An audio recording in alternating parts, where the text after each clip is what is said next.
कहानी दिल से यूट्यूब चैनल में आपका स्वागत है।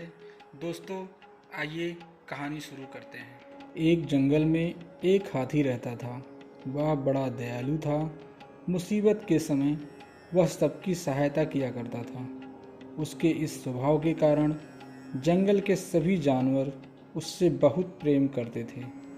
एक दिन हाथी को प्यास लगी और वह पानी पीने नदी पर गया। वहाँ उसने देखा कि नदी के किनारे एक बड़े से पत्थर के नीचे एक मगरमच्छ दबा हुआ है और दर्द से करा रहा है। हाथी ने पूछा, मगरमच्छ भाई, ये क्या हो गया? तुम इस पत्थर के नीचे कैसे दब गए?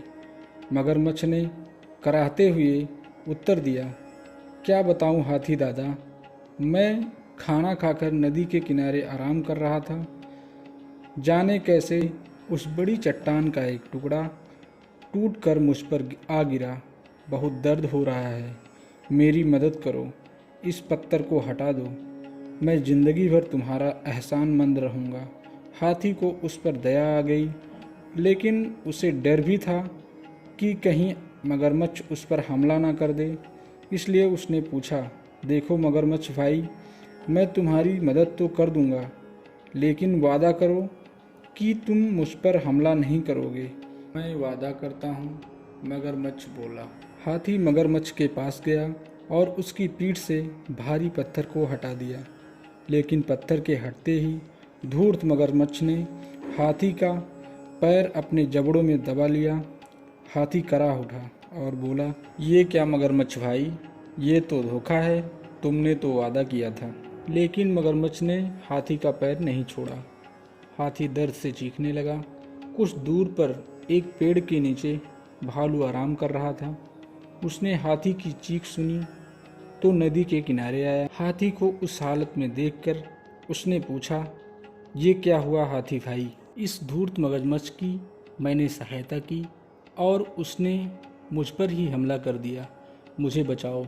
हाथी ने कराहते हुए मगरमच्छ के पत्थर के नीचे दबे होने की सारी कहानी सुना दी। क्या कहा? ये मगरमच्छ पत्थर के नीचे दबा था और फिर भी जिंदा था? मैं नहीं मानता, भालू बोला। ऐसा ही था। मगरमच्छ गुर्राया और अपनी पकड़ हाथी के पैरों पर और मजबूत कर दी। हो नहीं सकता, भालू फिर से बोला। ऐसा ही था भालू भाई, हाथी बोला। बिना देखे तो मैं नहीं मानने वाला, मुझे दिखाओ तो जरा कि ये मगरमच्छ कैसे उस पत्थर के नीचे दबा था और उसके बाद भी जिंदा था। हाथी भाई, जरा इस मगरमच्छ के पीठ पर वो पत्थर तो रख देना, फिर उसे हटा कर दिखाना, भालू बोला। मगरमच्छ भी तैयार हो गया। वह हाथी का पैर छोड़कर नदी के किनारे चला गया। हाथी ने वह भारी पत्थर उसके ऊपर रख दिया। मगरमच्छ भालू से बोला, ये देखो, मैं ऐसे इस पत्थर के नीचे दबा था, अब यकीन आया तुम्हें? इसके बाद हाथी ने आकर पत्थर हटाया था। चलो हाथी, अब पत्थर हटा दो, मगरमच्छ बोला। नहीं हाथी भाई, ये मगरमच्छ मदद के काबिल नहीं है, इसे ऐसे ही पड़े रहने दो, आओ हम चले, भालू बोला। इसके बाद हाथी और भालू दोनों वहाँ से चले गए। मगरमच्छ वहीं पत्थर के नीचे दबा रहा। उसकी धूर्तता का फल उसे मिल चुका था। हमें हमेशा सहायता करने वाले के प्रति कृतज्ञ रहना चाहिए। बुद्धिमानी से किसी भी मुसीबत से निकला जा सकता है। धन्यवाद।